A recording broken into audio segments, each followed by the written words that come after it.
Hey everyone, welcome to Authentic Hustle number 17. Number Welcome 17. everybody. Yeah. I'm sure you have tuned in. And for the two viewers who are watching us, thank you for staying with us so All long. two of you, you are incredible. We love you. Yeah, thank you for tuning in. And this has been a great ride. I mean, what it started and where we are going and what we're doing with the spinning the wheel and everything. Super This fun. week, guys, we thought we will add some more spice to it and probably bring the spicy trending topic of the week and what you've been thinking about from the week, and we'll probably talk about it. And of course, the spinning the wheel still stays, and we'll talk the topic and then go to the spinning the wheel. Yeah, it's just adding some more excellence to an already excellent show. That's right. That being said, I want to introduce my good friends. My absolute pleasure to introduce our good friend, my co-host and brother Harms, a visionary entrepreneur and just a great human being. He's the visionary owner of Hypervac Technologies out of Lethbridge, Alberta.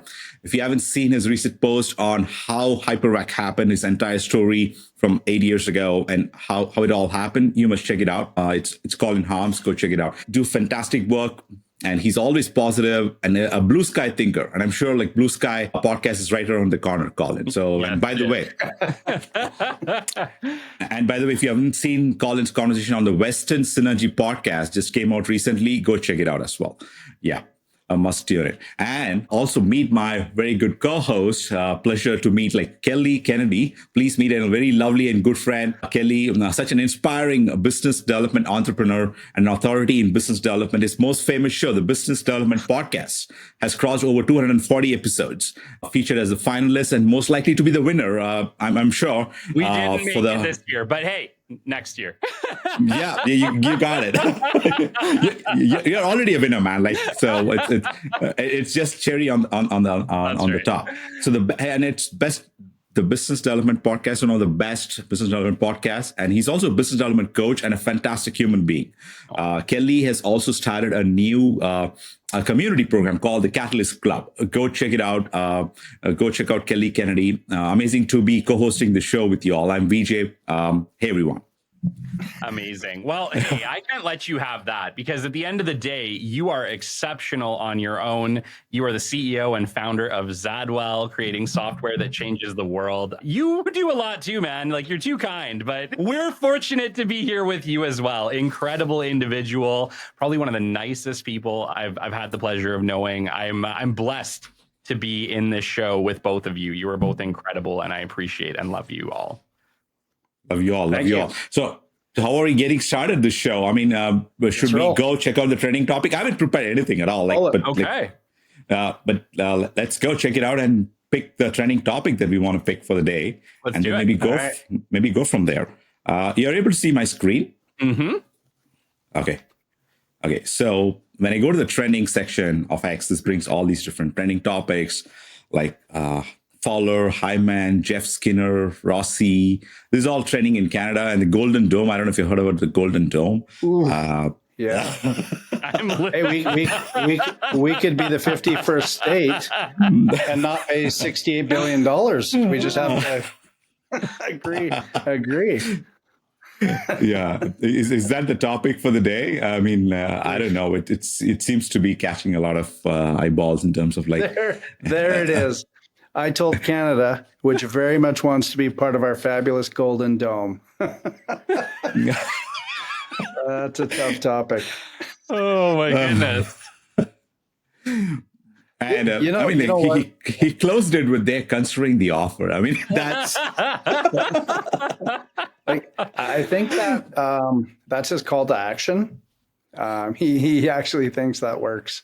Well, maybe don't we do I have my head in the sand, or do we not already have a defense pact with the United States? There's no contract with the United States for anything. Would be part of something for North America, or do we actually have to negotiate this at this point? This is how it rolls. No contract is a contract, according to them. First off, so this is what we could do in business. Not protect Canada? That would be stupid. I don't know. The interesting thing is, maybe we could talk about that. Well, we still have to spin, but is a contract a contract? Well, is it legal tender? here's the other thing, right? Like, if you just look at it from the standpoint of why, the Russia-Ukraine thing is so big, it's because they're literally bordering each other, right? Like, at the end of the day, Canada is kind of that buffer zone for the United States. It really is, right? Like, technically, Russia is not all that far from Canada if you go to our Arctic North. At the end of the day, protecting Canada is protecting the US. Like, I don't think you can protect the US without protecting Canada too, so it kind of seems like a stupid thing to even have it as a negotiation topic when it's like, obviously you need Canada to stay Canada. True. Yeah. I mean, I was thinking about like Alaska, right? Because it's right next to, like, between Russia and Canada. Yeah. And what is the Golden Dome going to do? I mean, probably it would skip the missile if it comes to Canada, but to just only protect when it comes to Alaska. If you say no, I mean, like, I don't really know. Well, here's the other thing. We are talking about nuclear weapons here, right? Like, at the end of the day, that's what we're talking about. Yeah, that's right. What are you going to really? You're going to allow nukes to hit Canada because that's really safe for the United States? Come on. Yeah. Yeah, that whole thing called, wind and fallout, that's a real deal thing. Yeah. I mean, the more I think about it, I mean, what Trump is trying, I mean, he tried this with Governor Trudeau. I mean, the way he called it, like 51st state, when Trudeau was in and Carney came in. And I think, and Pierre Poilievre took his position, like whatever his position was at that time. He said, like, no, that's Canada is not for sale. It's not for sale. I get that part. But I think the long story short, for the next 10, 20, 30 years, I think Canada needs, I mean, this is I could be completely wrong here, but the way I feel is like, Canada needs to build its own infrastructure and its own, like, not commerce, like its own, like, trading partners worldwide beyond just the US. I think that's a huge leverage that, like, Trump has today. And I think he's playing completely on trade-based negotiation, right? I think if we can move past that and we have global partners like the US does. I just visited Banff the other day and then the Canmore the other day. I mean, I was telling my wife, I mean, the potential that Canada has, it hasn't fully realized it. It's huge. I mean, US, just the population is like 400 million. I mean, less than 400 million, 380 million or something. And Canada is just 10% of that. And we have the same landmass, almost equal, and the kind of like resource and everything. The potential is like huge, actually, in Trump's own words, huge, right? So if we can think on those lines, and Canada could be that 15 trillion, 20 trillion kind of an economy in the future, I don't think these kind of conversations are going to keep repeating. No, that's what I think. I agree completely, but we have to get out of our own way, right? Like, at the end of the day, we've talked about it plenty of times on this show. Unity is critical to Canada's success, right? We need everyone in Canada firing in the same direction, on the same page, and we need leadership to start to own that, right? Like, sure, we can have this conversation on a grassroots level, which is what we're doing right now. And we're talking about how Canadian unity is really important. We need the West and the East united and fighting for the same cause. And, I look back to being a kid, and I think maybe this is, and Colin, you'll reflect on this. When we were kids, we sang the national anthem in school every morning. Canadian unity was a thing. It really was. I remember feeling super, super patriotic as a kid. I don't know if you want to call it nationalist or whatever, but I don't think nationalism is necessarily bad if it's a good country. Right? Yeah, for sure. But I guess what I'm getting at is that I've seen that erode. Right. And I don't know. I don't know whether that's just me getting older. Who knows? Maybe that's just me getting older, too. I'm going to leave that out there and realize that, like, as a kid, I knew nothing. As an adult, I probably still know way less than I should. But the point is that I definitely have felt the national pride of being Canadian when I was younger. And now we just don't see that same level of national pride. We need somebody to kick that up into high gear and make people proud to be Canadian again, make people proud of this country again. And I'm not talking the Olympics. That is not what's going to do it. Winning the Stanley Cup ain't going to do it. We need true coast to coast unity behind a common good. And that common good is Canada. I was in California a couple of weeks ago, and we were just outside Riverside, and it was at during the I don't know, 11 at night, we were driving. And we came over, the crest. We're on the interstate. And I'm not joking. Like, once again, I see the largest American flag I've ever seen again. Like, it seems like no matter where I go, there's a bigger one, right? Like, there's obviously no laws or rules about, like, of course, in Canada, you could have a flag, but it has to be so small, nobody can see it type thing. Yeah. This thing is waving, like the stars and stripes are waving. And I was driving and I said to Cole, he was navigating, and I said, Cole, take a picture of that thing, get a video of that thing, right? And it led me again. I've been in the United States numerous times on July the 4th. Yeah. And how do we do this, from birth to adult stage where we instill patriotism to Canadians? Like I've been there for their parades. I've been there where every lawn, I think the U.S. Postal Service delivers them. Every lawn has an American flag on their lawn on July the 4th. Here, it's almost banned, right? Yeah. Like, oh, we're going to arrest you if you put that out. Like, you can't have that on your window. Like, outside of the Olympics or sports, when do you see somebody having a Canadian flag, right? Yeah. You go into a Walmart anywhere around a national holiday there, and they're selling American flags and everything related to it, from George Washington to whatever. Here, you walk in and they're selling cookies, right? Like I don't know. It's that same thing. How do we have to instill it when they're young? And I remember, Kelly, I like what you said about singing "O Canada" and that type of thing. I remember, and I lived in a very small town, and we said the Lord's Prayer, and then we sang "O Canada." Oh, wow. Yeah. And, I don't know what happened to that teacher. I guess maybe she wasn't allowed to teach after that. But those are the things, whatever it may be. How do we do that? And how do we bring that back? And like you said, it's removing those interprovincial borders. It's creating unity. Like, the word unity is, I guess, underused and overused, right? Yeah. Like we don't actually do it. But when they use it, they're doing it on this massive scale, right? We must unite. And okay, well, it starts right here in the hometown. And I'll use this example. I continue to see people say, let's raise money and send it overseas. And I'm 100% for that, right? For this or that. And then they're forgetting about I don't want to call them homeless, but houseless people in my neighborhood. Yeah. Right. They're not giving to that. They're not giving to the local food bank. They're not giving to the local soup kitchen. What makes somebody give to, another country, 200 countries away, if you will, but not give to your neighbor? They get to brag about that. Unity. Right? No, it's the fact that politicians get to brag about how much of our money they give to other countries. And they don't get that same level of brag if they give to the homeless shelter, even though they should. Like, the reality is that's what they should be bragging about. But no, it's not as big of a flex as if you give to another country. But I think Canadian unity as a whole, has to start in your community. Yes. Right. And then it grows from there. So. But once again, I am going to make, sorry, Vijay, I'm just going to make the statement, though, that it's not our damn job. Like, at the end of the day, our politicians have shit the bed with regards to uniting this country. And I'm not even going to sugarcoat it. It is their fault. Well, you're not. Yeah, it is their fault. Like, they should have done more to unite this country instead of creating such a polarized system. That's right. And you know what? America's no better on this. You guys have equally created an incredibly polarized system. But at the end of the day, I think maybe some Americans can chime in on this.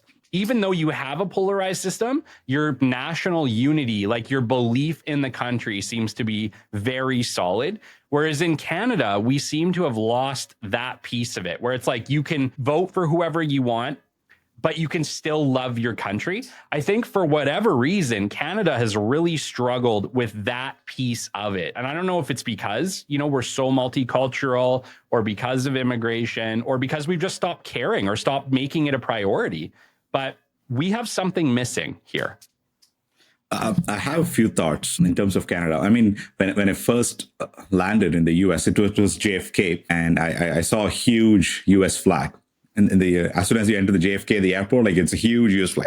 I couldn't see that elsewhere. Like, it is the unity and the patriotism, the national exceptionalism identity, the way Americans identify. I'm a big fan of that. And that being said, like, with Canada, I so believe that Canada has immense potential, and it hasn't been realized fully yet. I have a few thoughts in terms of how it can happen. And the future countries that are happening, guys, many Americans and many Canadians have left Canada, and they've gone to Singapore, Portugal, and Dubai and whatnot. Now, the reason they are going there is because they feel that the $1,000 or whatever they're earning, their savings is depleting every day. right? Mhm. That means it is getting more expensive to live in the country, right? Why is that happening? And I'm sure, like Colin, you've seen it, and Kelly, you've seen it. There are hundreds and thousands of people also crossing the border every single day just for work. Why is that happening? Why are they not able to sustain life being in Canada? So that is a huge problem. I think, as much as I think unity is a problem, the East versus the divide is a problem, the polarization is a problem, but also I think Canada is also thinking about keeping its power, keeping its control, keeping the institutions control. I think they have to move away from this. It's a very colonial way of thinking. You have to give the power back to the people in terms. I mean, it's very cliche when I say that, but the way people are actually approaching it is like, don't think about the country's sovereignty, think about individual sovereignty. I think that's a complete shift of thinking. Because if the individuals thrive, the countries thrive, right? As simple as that. My money should be worth more. People want to come here. People want to invest in Canada. Yes. They want to drop in millions of dollars in Canada. So that like, oh, my money is going to multiply if I invest in Canada. I don't think that feeling is there yet. Daniel Smith spoke about it the other day as well. So investors are like very hesitant to invest right now in Canada. And one province can't do it, right? Like that's the other problem here is that we're like, when I see this being Albertan, I'm Albertan. I love Alberta, right? I'm born and raised here, Canadian, Albertan. But at the end of the day, it doesn't really matter what Danielle Smith thinks. If she's up there and she's doing her best to promote the country, great. Like, absolutely. I'm proud that she's up there doing that. But she can't do it on her own. We need the remaining provinces to get on board here. And I'm not saying necessarily just with oil and gas. That's not what I'm talking about. I'm talking about with Canada as a whole. What is good for one is good for all. That is the way this country is set up, or it's supposed to be set up. We need to start thinking like that. There needs to be much more effort being made to break down those interprovincial barriers. And the crappy thing about that is that it really is going to have to come from the top. The Prime Minister is going to have to get up and say, listen, we're done. We're done. Whatever your issues are between the provinces, between Quebec and Alberta, or between BC and Alberta, or whatever, this has to end, right? There needs to be legislation passed that completely opens up the barriers in this country and makes us one country, not, whatever it is, 11 provinces, 2 or 3 territories. Like we have to end this the way that it's set up today. Right. So are we good to spin the wheel now? We have to. We have 11 minutes to talk about the topic. Let's go spin it, guys. We'll call it the lightning round. Yeah. It's speed dating. Speed dating. All right. 3 topics today. I'm going to be quick. Business growth. What does sustainable growth actually mean? Topic number 1. Topic 2, can desalination solve the global water crisis? Interesting. Are we heading toward American-style division? Wow, we just spoke about it, so we don't want to get into it again. I guess one it is. Yeah. Why don't we talk about sustainable growth? Yeah, I love it. All right, let's go. I for sure can't speak to number 2. So, what does sustainable growth actually mean in business growth and sustainability? Okay, interesting. Who wants to tackle it first? Go ahead, Colin. You're voluntold, Colin. I was volunteered. I'll go. Sustainable growth to me, it means one thing. How can I sustain what I'm doing for a long period, right? Mm-hmm. And I'll look back as I look at history, when we look at growth patterns and when we're forecasting that type of thing in my businesses, and how do we sustain it is having proper plans. Right? If you don't have a proper plan in place, you can say whatever you want. You can throw a dart, you can cast a vision, but without a plan, it's nothing. Yeah. Right. So failing to prepare is preparing to fail. Yeah. Right? It's pretty simple. It's cliche, but it's simple. So sustainable growth is actually having a plan, executing on the plan, and repeating it. So that's my 2 cents. What do you guys think? I love that. I don't know. It's a tough one. I think I'm not confident that the answer that I'm going to give right now would be the answer that I would give if I had an hour to think about it. That's why we don't. Things. That's why we don't give you an hour. Right? It's one of those interesting topics where it's like, okay, well, I think something completely different by the time the show is done. You don't make mistakes if you can plan. That's right. So shoot. No, to me, sustainable growth is simply what can you do every single day consistently without hitting a wall, right? It's what are you going to commit to on a consistent basis? Where's your discipline at, your processes, things like that you can commit to every single day but without hitting the wall. You see in entrepreneurship all the time, people go through this like massive burst phase, right? Where it's like, you see them on LinkedIn, they're posting every day. There's content, gone. Next, they hit the wall, they burnt out and they can't do it anymore, right? Sustainable growth to me is, what can you do consistently? What process do you have consistently that you can follow every single day, small or large, whatever you are comfortable with, that you can do over and over and over again? Let's use the BDP as an example, right? I committed day one with the BDP that I was going to release 2 episodes a week come hell or high water. And I have. I never missed a single episode, and I've never doubled up on episodes. Every episode is a new episode. And I've been able to commit to that. Had I committed to 3 episodes a week, I would have failed horribly because it would have been too much work. But at 2 episodes a week, and the way that I set it up for success in a way that I could sustain it over time. And that's how we've been able to grow to such a large show in such a short period of time, little under 2.5 years at this point. But it's just because I committed to something that I could sustain alongside the work that I have to do on a daily basis. So it's more so just about, what can you commit to that isn't going to burn you out? And like I said, you see it all the time with stuff on LinkedIn, with people on LinkedIn, where they're going to town, they're promoting their new product and service, and they go. But it's just like 2-week burst or 3-week burst, and then they hit the wall and they're done and they can't keep up with it, right? Success is consistency over time, and we know that. Yeah. I mean, what does sustainable growth actually mean? I mean, thinking of the way we have delivered software projects to our clients is like, I mean, there are things that happen in terms of like, there are a lot of uncertainty sometimes in terms of like an employee leaves or gets sick or doesn't perform as we expected. And then, I mean, there are a lot of buzzwords that can be used in terms of like agile, lean, and other things. But I think in terms of like, how can we bring the cost to the absolute minimum or zero and make it insignificant cost, but at the same time have the ultimate upside? I think that is something we constantly think about. Yeah. And today, if people are, of course, using AI tools is important. And of course, those things are important. And that's what comes to me in terms of like having a sustainable growth, bringing your costs down, and think of creative ways you can bring your cost down, do the same thing, have the same impact. I mean, not to get the same results, but have the same, like a larger impact with how can you do more with less? I think that's what we are constantly thinking every project that we execute. Yeah. It's not easy. It's not easy at all. And something I'm discovering in terms of like also to be able to grow outside your comfort zone, outside your like out of the box thinking is not to have as many commitments in a week. Because the less meetings I have, I've seen myself to be more productive. It's like, of course, making more calls, meeting more people, it's an opportunity, but also to be able to have the thinking hat on, the creative hat on. You're only able to perform better when you have like less noise in your day.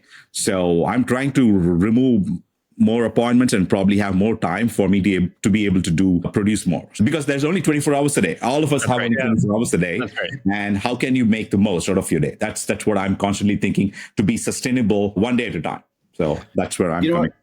I'll break it down on a business level for myself. One of the things I've kept on my desk is, don't fall in love with what you do, fall in love with what they need. Right. So I can continue providing the equipment that we do forever. But if I had the iPhone 5S and that's all Apple and Steve Jobs ever came out with, that company would probably be done. Yeah. Right. Yeah. So we have to stop that, because my sell sheet says we're the best at what we do and we love what we do. We love it so much we build it. Right. But if we can't fall in love with it, right, to sustain our business and continue to sustain the growth, we need to listen to what they need. Right. So I think that's everybody's business. Right. We have to continue to evolve and find out what the customer needs. And each one of us has a different customer.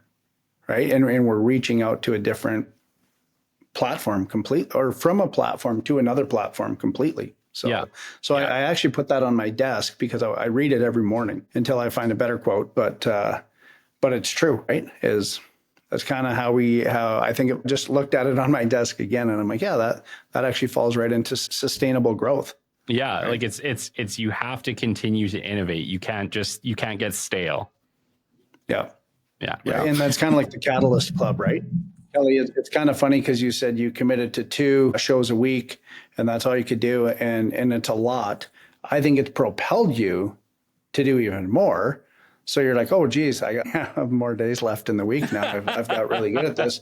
So I'm going to do the Catalyst Club and more community things. And it's amazing, though, because had you had the Catalyst Club and all of that on, planned that out and had that there and said, I'm going to do the 2 shows, plus I'm going to do this, there's no way, right? You would have said, no, I can't do that. So you sustain your growth. You moved into the next one, right? Yeah. Now, how do you sustain that and continue to grow? Well, you consistently level up, right? The longer that you're in the game, whether that's business development or whether that's entrepreneurship or whatever you're doing, you get comfortable with the next level, right? So you hit this level where you're like, oh my gosh, I'm surprised I can do all this. And then you're like, you get efficient at it. And then it's like, oh, wait, now I got more time. Maybe I can do this next thing. And then, we have Authentic Hustle. And then it's like, okay, well, now maybe we can do something more. And we have Catalyst Club. Right? Yeah. And it's so like, it's like, what's next? What's next? Here's the thing.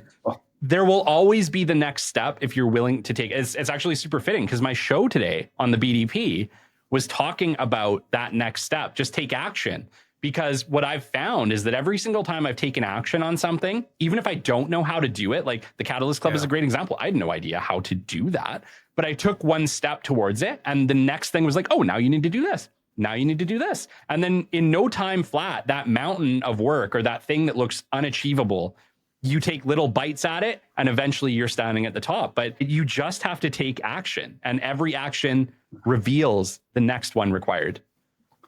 Well, and I'll just pop this in here too. VJ, I sent Kelly a text last night. I don't know what time it was, like 9 or 9:30. Don't reply to this, Kelly. Reply in the morning. The top line was, don't reply to the. but that's kind of like fishing. If you've ever fished for a rainbow trout or something, like an active fish. Yeah, I know if I put the lure in the water, he's going to be biting. Right? But I knew, for whatever reason, my phone wasn't giving me the send later option on the side, and so I hit send. But the whole point was something that Kelly created here in the last few days or whatever resonated with me for my own business, and I'm like, I have to throw this out there. Right? Yeah, and he was good. He didn't reply until this morning. Yeah. I think I got you before 7 though. It was pretty early this morning. He was on. Yeah. But it was one of those things where what I love, I don't want to get stagnant, and I don't want to sit back, how they say, on your laurels or whatever, and just sit there and enjoy it like a Kodak. Like they call that a Kodak moment. Well, the Kodak moment died because they didn't go digital, right? Yeah. I don't want to do that. I just want to continue to go up. Right. It doesn't have to, like you said, it doesn't have to be this crazy trajectory, right? It just has to keep moving. It just has to keep moving forward. So that's why I'll encourage anyone out there, just send the text. Doesn't matter what time it was. And then I realized this morning I woke up at 4:30 to go to the gym. And the first thing I remembered is I was talking to this guy yesterday, such a minor thing about getting an eaves trough put on one of my garages. And I forgot to text him. I said, I'll send you the address. So I went to put it in there and hit send later, and I hit send.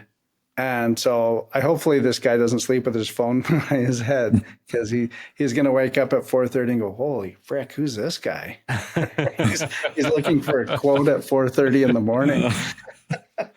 But if he's looking to sustain his growth in his business, he still hasn't replied. So maybe I'm out. The processes need work. Yeah. Once you get to know me, you're going to realize you may get a text at 4:30 in the morning. Yeah. One of the point I just want to share about growth and things like that. I mean, as much as like we all do more. Like we want to do more. Like we add an extra thing. I love that. I know, Colin, you love that. We all love that. So, but also I recently realized I think there's a superpower is also to be able to say no, not to yourself or maybe to others. Like sometimes stop and say no. That is a way to also sustainably grow, because like the time is finite, because that's the ultimate, right? I mean, there's no 48 hours in a day. So if when you say no, and if you give opportunity for you to breathe, and that's also a sustainable way. I just wanted to point it out. And I think that kind of brings us to the close today, gentlemen. What do you think? I love it. Yeah. I think it's great. I liked the topic, and I like you guys, and I like all the listeners, if we have any. Yeah, that's right. Well, 17 episodes. We're on the right path. What is it? 21 episodes, and we're in the top. Right. So we're getting closer every day. We're going to get there. All right. Thanks, everybody. Yeah. Thanks for tuning in. Thanks, everybody. We'll Yeah. see you next week. Later, hustlers.